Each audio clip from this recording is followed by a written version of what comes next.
اللہ کے نبی فرماتے ہیں اے میرے صحابہ اتنے فتنے پیدا ہوں گے قطع اللیل المظلم، جس طریقے سے رات کی تاریکی ہو، جب رات کی تاریکی میں جب چاروں طرف اندھیرا ہی اندھیرا چھا جائے، جب ہاتھ کو ہاتھ نہ دکھائی دے، جب روشنی کی کوئی کرن نظر نہ آئے، اللہ کے نبی فرماتے ہیں اے میرے صحابہ اتنے فتنے پیدا ہوں گے، اتنے فتنے ظہور ہوں گے کہ حق کی روشنی، توحید کی روشنی تمہیں نظر نہیں آئیں گی۔ یصبح الرجل مومنا ویمسی کافرا، آدمی صبح کو مومن ہوگا اور شام کو کافر ہو جائے گا۔ شام کو جب آدمی اپنے بستر پہ سونے کے لیے جائے گا تو مومن ہوگا، لیکن جیسے ہی صبح سو کر کے بیدار ہوگا ایمان ختم ہو چکا ہوگا۔ صبح سے لے کر کے شام تک میں اور شام سے لے کر کے صبح تک میں انسان کے ایمان کی گارنٹی نہیں ہوگی، اتنے فتنے پیدا ہو جائیں گے۔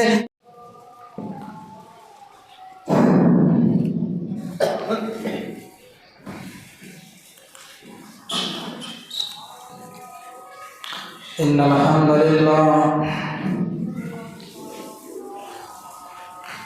نحمده ونستعينه ونستغفره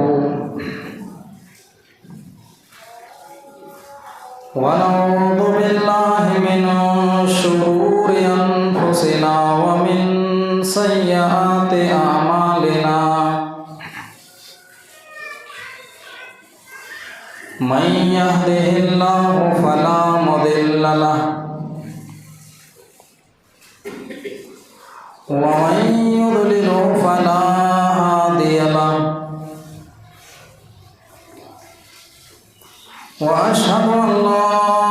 إله إلا الله وحده لا شريك له، وأشهد أن محمدًا عبده ورسوله، أما بعد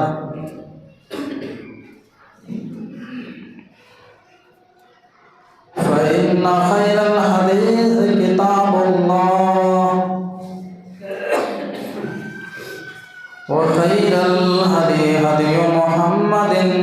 صلى الله عليه وسلم، وشر الأمور محدثاتها وكل محدثة بدعة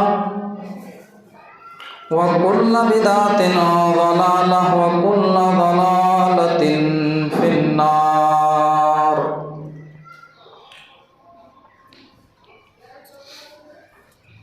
فأعوذ بالله من الشيطان الرجيم، بسم الله الرحمن الرحيم، قاف والقرآن المجيد، بل عجبوا أن جاءهم منذر منهم فقال الكافرون هذا شيء عجيب،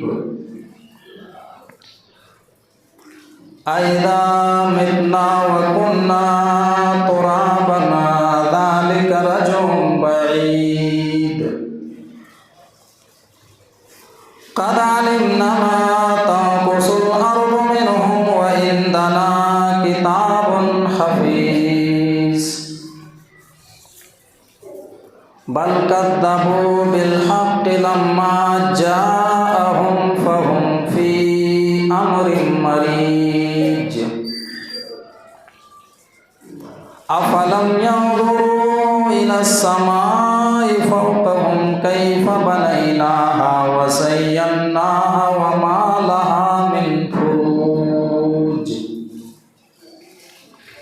والأرض مددناها وألقينا فيها رواسي وأنبتنا فيها من كل زوج بهيج، وقال الله تبارك وتعالى فأعوذ بالله من الشيطان الرجيم، بسم الله الرحمن الرحيم، الف لام میم، احسب الناس ان يتركوا أن يقولوا آمنا وهم لا يفتنون وَلَقَدْ فَتَنَّا الَّذِينَ مِن قَبْلِهِمْ فَلَيَعْلَمَنَّ اللَّهُ الَّذِينَ صَدَقُوا وَلَيَعْلَمَنَّ الْكَاذِبِينَ وقال النبي صلى الله عليه وسلم بادروا بالأعمال فتنا كقطع الليل المظلم يصبح الرجل مؤمنا ويمسي كافرا أو يمسي مؤمنا ويصبح كافرا يبيع دينه بعرض من الدنيا رواه مسلم رب اشرح لي صدري ويسر لي أمري واحلل عقدة من لساني يفقهوا قولي اللهم رب زدني علما آمين. قابل قدر حاضرین جمعہ، ہر قسم کی تعریف و توصیف، بڑائی کبریائی اس اللہ رب العالمین کے لیے لائق و سزاوار ہے جو اس کائنات کا خالق ہے، رازق ہے، مربی ہے، جو ذرے ذرے کا مالک ہے،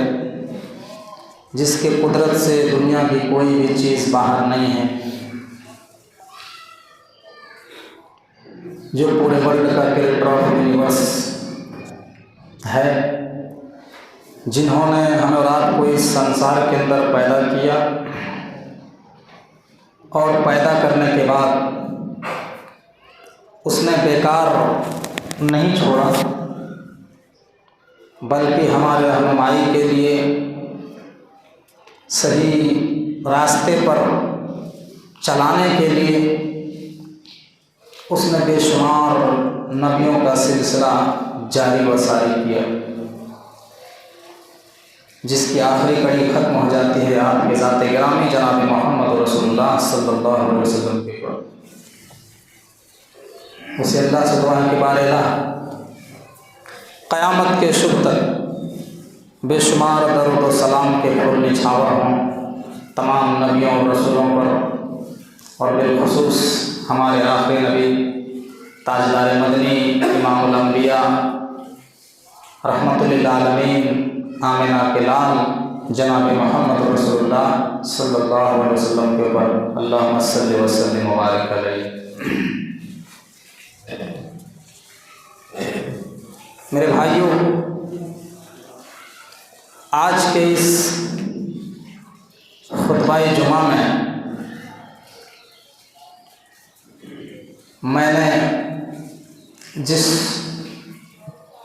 ٹاپک کا انتخاب کیا ہے وہ ہے دور حاضر کے چند فتنے اور اس کا علاج۔ ہم سب سے پہلے یہ سمجھنے کی کوشش کرتے ہیں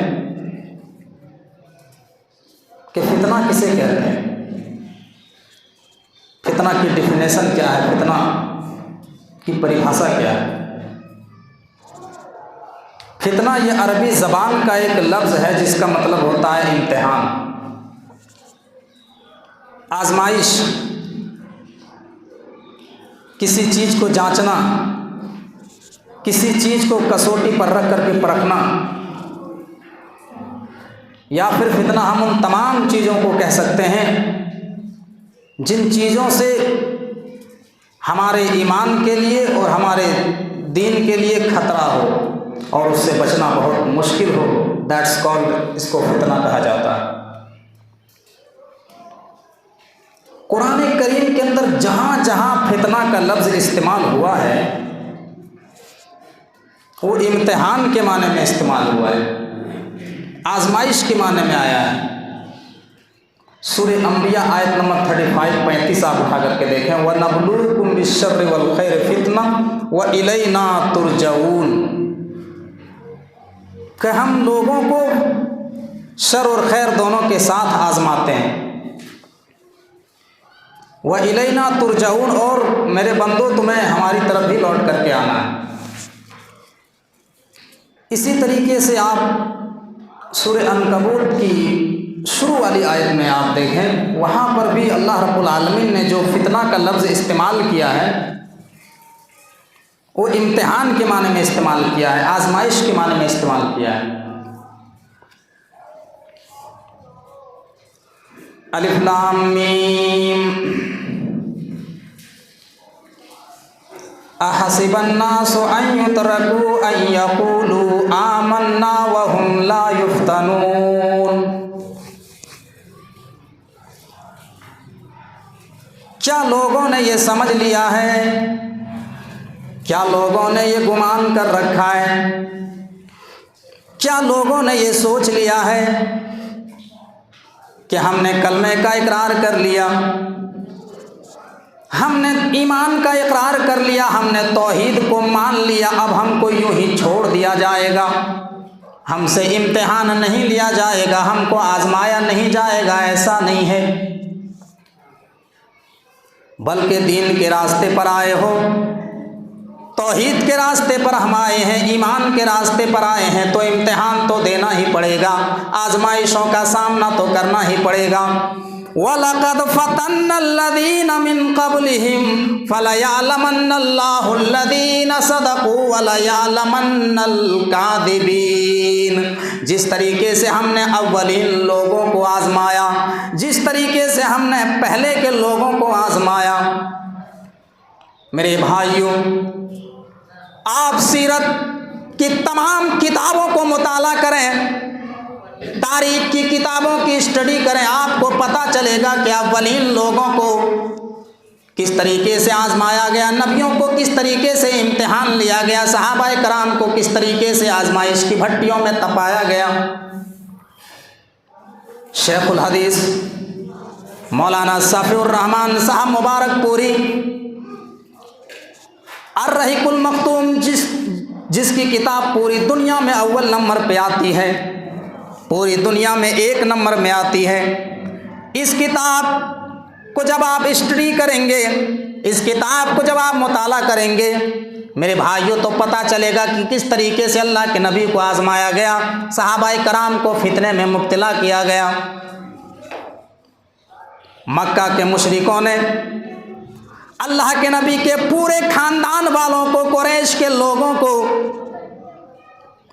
سوشل بائیکاٹ کر دیا، سماج سے الگ کر دیا، اور معاہدہ لکھ کر کے، یہ قانون لکھ کر کے،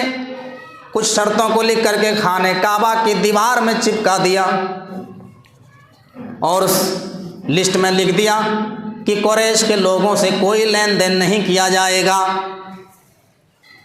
نہ اس سے خرید و فروخت کی جائے گی، نہ اس کے یہاں آٹا جائے گا، نہ چاول جائے گا، نہ روٹی جائے گی، نہ سبزی جائے گی، نہ کچھ نہیں جائے گا۔ 3 سال تک اللہ کے نبی جناب محمد الرسول اللہ اور صحابہ کرام شیب ابی طالب کی گھاٹی میں قید رہے، آپ نے درخت کی پتیاں چبا چبا کر کے، اور صحابہ کرام نے چمڑے کے موزے، میرے بھائیوں جس کو ہم لوگ بیلٹ میں استعمال کرتے ہیں، جس سے بیلٹ بنایا جاتا ہے، چمڑے کے موزے کو پانی میں بھگو کر کے اور اس کو چوس کر کے 3 سال تک زندگی بسر کیا، 3 سال تک زندگی گزاری، لیکن کسی نے اپنی زبان پر یہ شکوہ نہیں کیا کہ ہم کس دین میں آ کر کے پھنس گئے ہیں، یہ کیسا امتحان ہے، یہ کیسی آزمائش ہے۔ قرآن کہتا ہے وَلَقَدْ فَتَنَّ الَّذِينَ مِن قَبْلِهِمْ فَلَيَعْلَمَنَّ اللَّهُ الَّذِينَ صَدَقُوا وَلَيَعْلَمَنَّ الْكَاذِبِينَ۔ اے مسلمانوں، ہم تمہیں بھی آزمائیں گے، ہم تمہارا بھی امتحان لیں گے، جیسے ہم نے اولین لوگوں کو آزمایا تھا، جیسے ہم نے پہلے کے لوگوں کو آزمایا تھا۔ جب اس میں بھی مشرکین مکہ کا پیٹ نہیں بھرا، جب اس میں بھی کلیجہ ٹھنڈا نہیں ہوا، تو مشرکین مکہ نے مسلمانوں کو مکہ سے نکالنا شروع کر دیا، اور اللہ کے نبی صلی اللہ علیہ وسلم نے دیکھا کہ مشرکوں کا پانی سر سے اوپر آ رہا ہے، اب برداشت سے باہر ہے۔ اللہ کے نبی نے صحابہ کرام کو کہا کہ اے میرے صحابہ، تم مکہ کی سرزمین کو چھوڑ دو، یہاں سے نکل جاؤ، مدینہ کی سرزمین میں چلے جاؤ، یہاں سے ہجرت کر جاؤ۔ ذرا ایمانداری کے ساتھ بتاؤ میرے بھائیوں، ایسا کون سا آدمی ہے جہاں انسان کا بچپنا گزرا، جہاں انسان پیدا ہوا، جہاں جس کی پرورش ہوئی، جہاں پلا بڑھا، جہاں ہماری زمینیں ہیں، جائیداد ہے، گھر ہے، بار ہے، بیوی ہیں، بچے ہیں، تمام اہل و عیال ہیں، کون اپنے اہل و عیال کو اور اپنی بپوتی زمین کو چھوڑ سکتا ہے اور ہجرت کر سکتا ہے؟ انسان اپنے گھر میں اور اپنی زمین و جائیداد میں شہید ہو جانا گوارا کرے گا، مر جانا گوارا کرے گا، لیکن کوئی بھی اپنی پراپرٹی کو چھوڑ نہیں سکتا ہے۔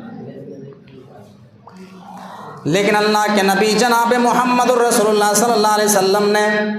صحابہ کو حکم دیا، میرے بھائیوں سیرت نگاروں میں آتا ہے جب اللہ کے نبی نے صحابہ کرام سے کہا، اے میرے صحابہ، ایمان کے راستے میں بہت سی پریشانیاں آ رہی ہیں، بہت دقتیں پیش ہو رہی ہے، تم ایسا کرو کہ مکہ چھوڑ دو اور مدینہ ہجرت کر کے چلے جاؤ۔ ایک صحابی ہے، تاریخ کی کتابوں میں مشہور ہے، سیرت صحابہ کے درخشاں پہلو اٹھاؤ میرے بھائیوں، پاکستانی عالم کی مولانا عبد المالک مجاہد کی، صہیب رومی رضی اللہ تعالیٰ عنہ، جو قدیم صحابی ہیں، جنہوں نے بہت پہلے ایمان کا اقرار کیا ہے، بہت پہلے توحید کا اقرار کیا ہے، آج مکہ چھوڑنے کا نمبر آ گیا ہے، جنہوں نے مکہ میں رہ کر کے بہت زیادہ بینک بیلنس جمع کیا، بہت دینار اور درہم کو اکٹھا کیا، بہت زیادہ بیلنس جمع کیا، دولت کو جمع کیا، مکہ کے اندر بہت بڑے بزنس مین تھے، بہت بڑے تاجر تھے، لیکن آج مکہ چھوڑنے کا نمبر آ گیا ہے۔ حضرت صہیب رومی رضی اللہ تعالیٰ عنہ مکہ چھوڑ رہے ہیں، مکہ سے نکل کر کے مدینہ میں جا رہے ہیں، مشرکوں کو پتہ چلا، حضرت صہیب رومی کو اریسٹ کر لیا جاتا ہے، پکڑ لیا جاتا ہے۔ حضرت صہیب رومی سے کہتے ہیں، اے صہیب رومی، تم نے مکہ میں رہا ہے، تم نے مکہ میں رہ کر کے سارا مال جمع کیا ہے، ساری پراپرٹی، سارے پیسے، سارے دینار اور درہم تم نے مکہ میں رہ کر کے جمع کیا ہے، اے صہیب رومی، ہم تمہیں مدینہ نہیں جانے دیں گے، ہم تمہیں مدینہ ایک شرط پر جانے دیں گے۔ وہ شرط کیا ہے؟ جب تک تم اپنا سارا مال اور ساری دولت کو مکہ ہی میں نہیں چھوڑ دو گے، تب تک ہم تمہیں نہیں جانے دیں گے، اس لیے کہ یہ مال تم نے مکہ میں رہ کر کے کمایا ہے، اس لیے یہ مال مکہ ہی میں ہی رہے گا، مکہ سے ایک بھی دینار لے کر کے جانے نہیں دیں گے۔ حضرت صہیب رومی کہتے ہیں، اے مکہ کے دشمنوں، اے مکہ کے لوگوں، کیا اگر ہم مدینہ ہجرت کر کے جا رہے ہیں، اگر ہم اپنا سارا سامان، ساری پراپرٹی، گھر بار، دکان، تجارت، اگر ہم سارے سامانوں کو یہاں چھوڑ دیں گے تو کیا تمہیں ہمیں سرکشت جانے دو گے؟ کہاں تب تو ہمیں تمہیں جانے دے دیں گے، لیکن ایک درہم بھی لے کر کے نہیں جانے دیں گے۔ حضرت صہیب رومی ایک درہم بھی نہیں، ایسے ہی کنگال مکہ سے نکلتے ہیں، مدینہ کی طرف روانہ ہو جاتے ہیں۔ میرے بھائیوں ذرا غور کیجئے، اس توحید کے راستے میں، اس ایمان کے راستے میں ایک صحابی کو کتنی قربانی دینا پڑی، کتنے جو ہے مال کی قربانی دینا پڑی۔ اب اس آیت کریمہ کو پڑھو جو قرآن کہتا ہے سورہ عنکبوت میں، وَلَقَدْ فَتَنَّ الَّذِينَ مِن قَبْلِهِمْ فَلَيَعْلَمَنَّ اللَّهُ الَّذِينَ صَدَقُوا وَلَيَعْلَمَنَّ الْكَاذِبِينَ۔ اے دنیا کے تمام لوگوں، تم نے یہ کیا گمان کر رکھا ہے کہ ہم تمہیں ایسے ہی چھوڑ دیں گے؟ تمہارے اوپر امتحان نہیں آئے گا کیا؟ تمہارے اوپر آزمائشیں نہیں آئے گی؟ نہیں، تمہارے اوپر ہم جو ہے آزمائشوں کو مبتلا کریں گے، جس طریقے سے ہم نے پہلے کے لوگوں کو آزمایا تھا، اس طریقے سے نبی اکرم کو اور صحابہ کرام کو آزمایا گیا۔ میرے بھائیوں، کس طریقے سے ایمان کے راستے میں اور توحید کے راستے میں جو ہے کتنے مراحل آئے، آپ تاریخ کی کتابوں کو پڑھیں گے تب جا کر کے آپ کو پتہ چلے گا۔ تو یہ ہم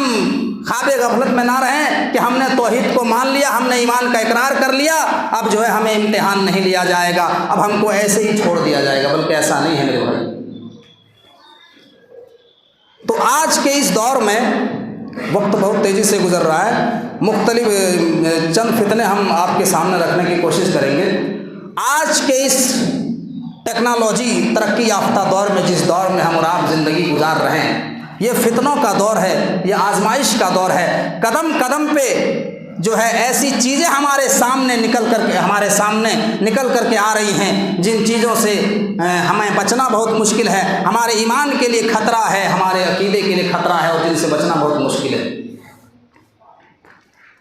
ایسے ہی دور کے بارے میں امام کائنات جناب محمد الرسول اللہ نے کبھی فرمایا تھا،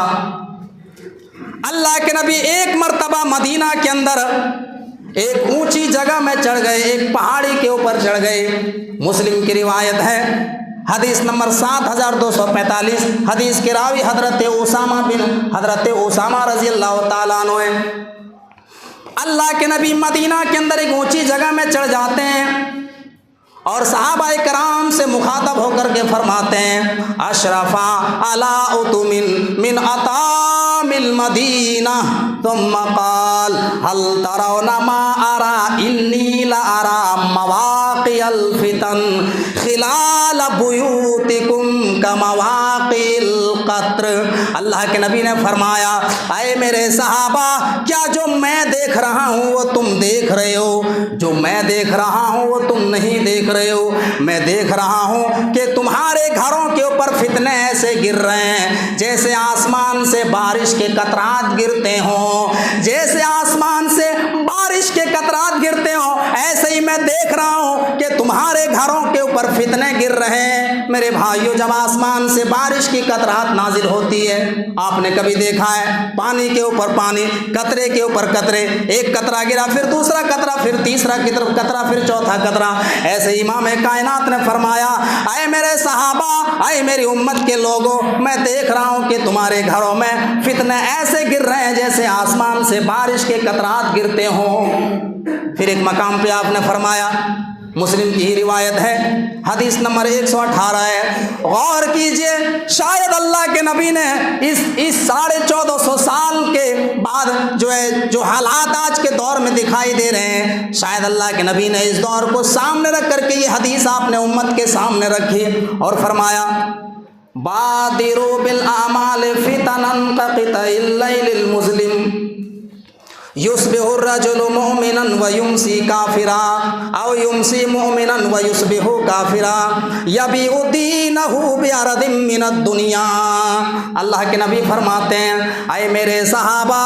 اے میری امت کے لوگوں، اے مسلمانوں، تم جلدی سے نیک عمل کر لو، تم جلدی سے نیکیاں کر لو، نماز پڑھنے میں جلدی کرو، روزہ رکھنے میں جلدی کرو، صدقہ اور خیرات میں جلدی کرو، اس سے پہلے کہ فتنوں کا زمانہ آ جائے، اس سے پہلے کہ فتنوں کا دور آ جائے۔ اللہ کے نبی فرماتے ہیں، اے میرے صحابہ، اتنے فتنے پیدا ہوں گے قطع اللیل المظلم،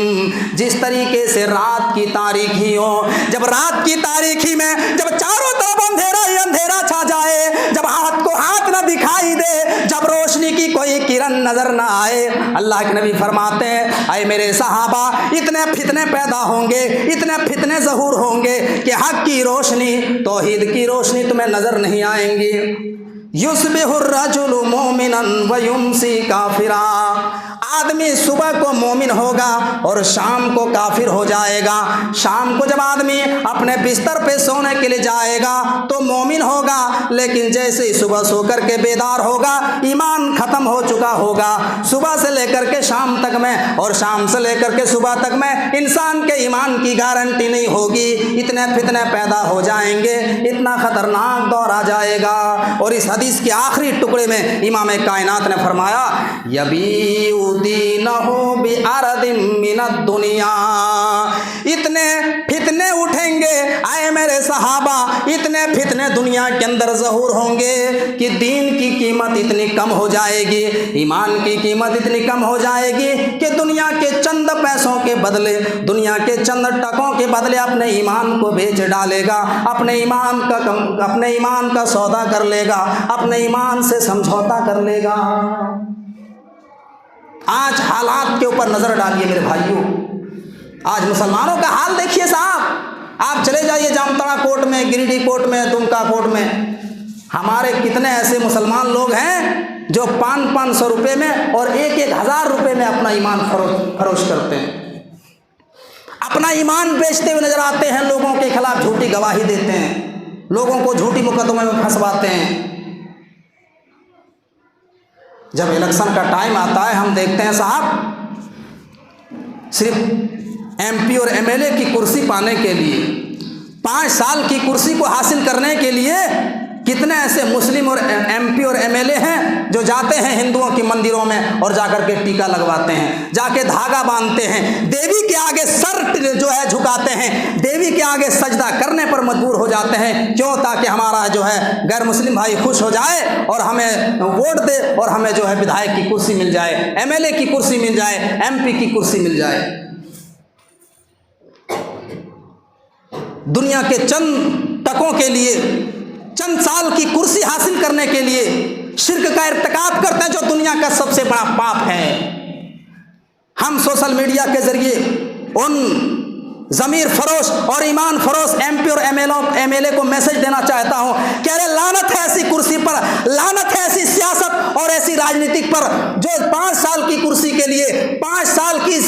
زندگی کو بہتر بنانے کے لیے تم اس زندگی کو برباد کر رہے ہو جو کبھی ختم ہونے والی نہیں ہے، جو آخرت کی زندگی ہے، جو دائمی زندگی ہے، جو ہمیشہ باقی رہنے والی ہے، اور جو عارضی زندگی ہے جس کی کوئی گارنٹی نہیں، اس کو حاصل کرنے کے لیے تم دنیا میں جو ہے دیوی کے آگے سر جھکانے پر مجبور ہو جاتے ہیں۔ ذرا غور کیجیے آج امت کی حالات کیا ہے میرے بھائی۔ ایسے ہی لوگوں کے بارے میں اللہ کے نبی نے فرمایا یبیع دینہ بعرض من الدنیا، قیامت اس وقت تک نہیں آئے گی یہاں تک کہ لوگ جو ہے اپنا ایمان دنیا کے چند پیسوں میں بیچیں گے، چند ٹکوں میں بیچ ڈالیں گے۔ میرے بھائیوں، آج کے اس دور میں ہم اور آپ جس دور میں زندگی گزار رہے ہیں یہ فتنوں کا دور ہے، یہ آزمائش کا دور ہے۔ اس دور کا ایک بہت بڑا فتنہ مال کا فتنہ ہے، دولت کا فتنہ ہے، روپے پیسے کا فتنہ ہے۔ جی ہاں صاحب،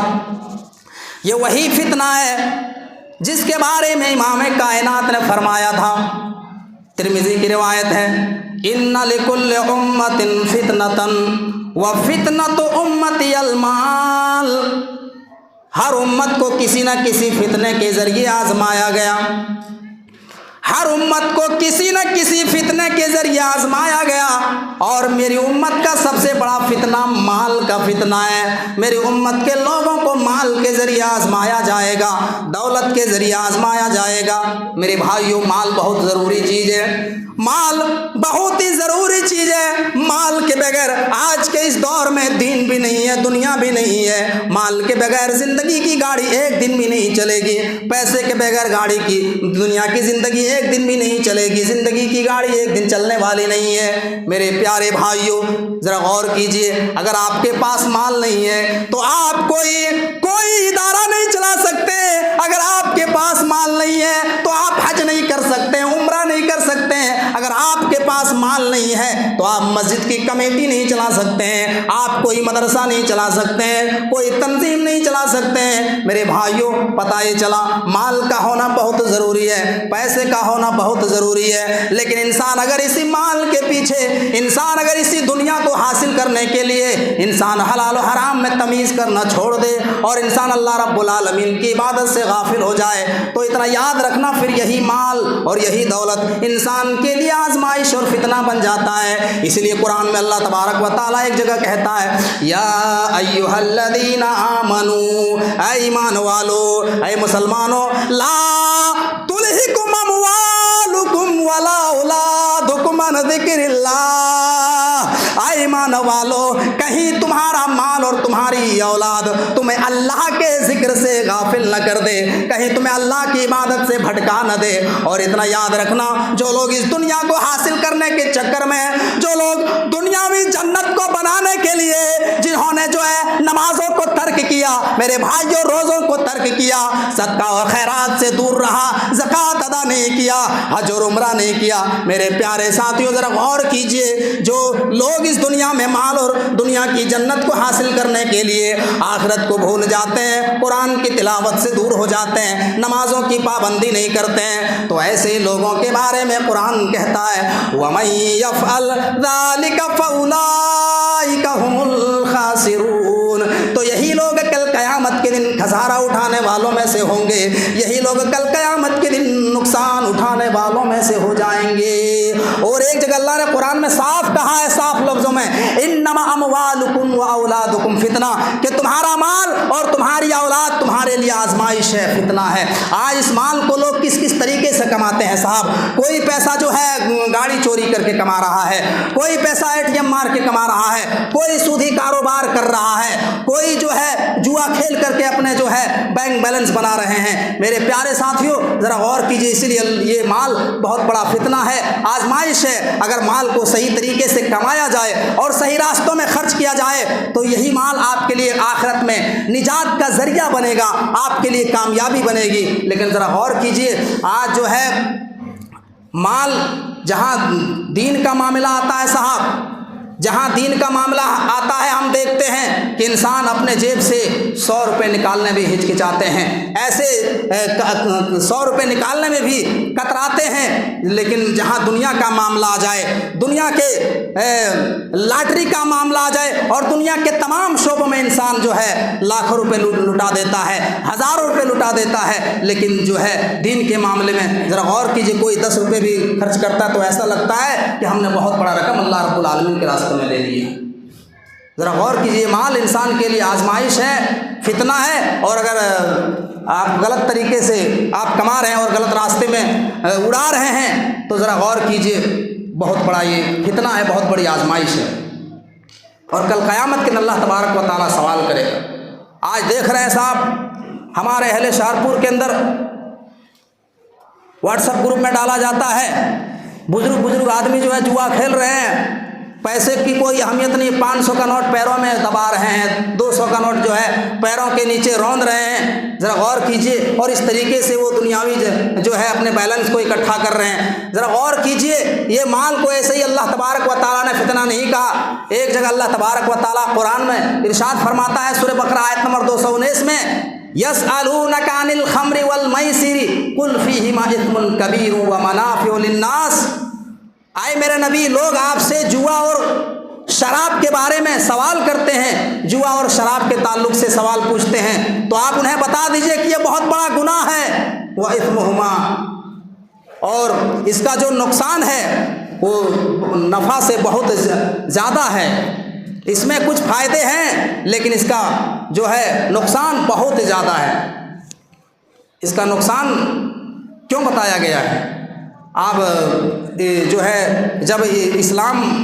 اللہ کے نبی مکہ میں لے کر کے نہیں آئے تھے تو مکہ کے اندر بھی یہ سب ہوتا تھا، جوا لوگ بہت دھڑلے سے لوگ کھیلتے تھے۔ اور الرحیق المختوم میں آتا ہے، زاد المعاد علامہ ابن قیم میں آتا ہے کہ مکہ کے اندر جہاں پوری دنیا کے لوگ میرے بھائیوں حج کرنے کے لیے جاتے ہیں، عمرہ کرنے کے لیے جاتے ہیں، جو پوتر جگہ ہے جہاں جنگ لڑنا حرام ہے، میرے پیارے ساتھیوں، وہاں کی سرزمین میں اور اسی مکہ کے انڈر جو ہے جوا کو اس قدر اہمیت دی جاتی تھی اور جوا اتنا کھیلا جاتا تھا کہ جوئے میں لوگ اپنا مکان ہار جایا کرتے تھے، اپنا کیش ہار جایا کرتے تھے، حتیٰ کہ کتابوں میں آتا ہے کہ جوئے میں لوگ اپنی جوان بیٹیوں کو جوئے میں لگا دیا کرتے تھے۔ اس لیے میرے بھائیوں، اللہ تبارک و تعالیٰ قرآن میں کہتا ہے، یسألونک عن الخمر والمیسر،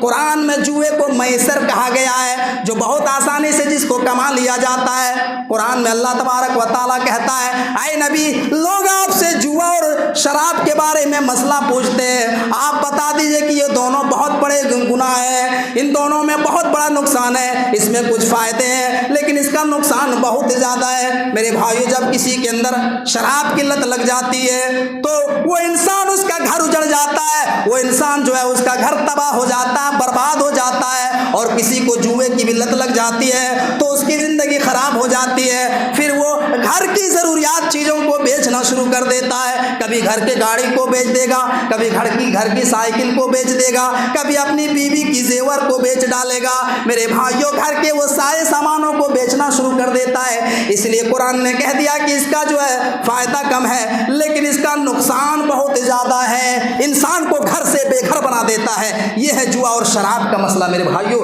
ذرا غور کیجئے، تو آج کے اس دور میں جوا اور شراب ایک بہت بڑا فتنہ ہے، اور آج کے اس دور میں مال بھی بہت غلط طریقے سے کما رہے ہیں، تو یہ بھی ایک بہت بڑی آزمائش ہے، بہت بڑا فتنہ ہے۔ ذرا غور کیجئے میرے بھائیوں، آج کے اس دور میں ہم اور آپ کو جو جس دور میں زندگی گزار رہے ہیں، اس دور کا ایک بہت بڑا فتنہ عورت کا فتنہ ہے۔ عورت کا فتنہ ہے جو ہمیں سوشل میڈیا میں کافی تیزی کے ساتھ دیکھنے کو مل رہا ہے۔ اللہ کے نبی نے فرمایا، صحیح بخاری کی روایت ہے، کتاب النکاح کا چیپٹر ہے، ما ترکت بعد فتنۃ اضر علی الرجال من امتی من النساء، میں نے اپنی امت کے مردوں کے لیے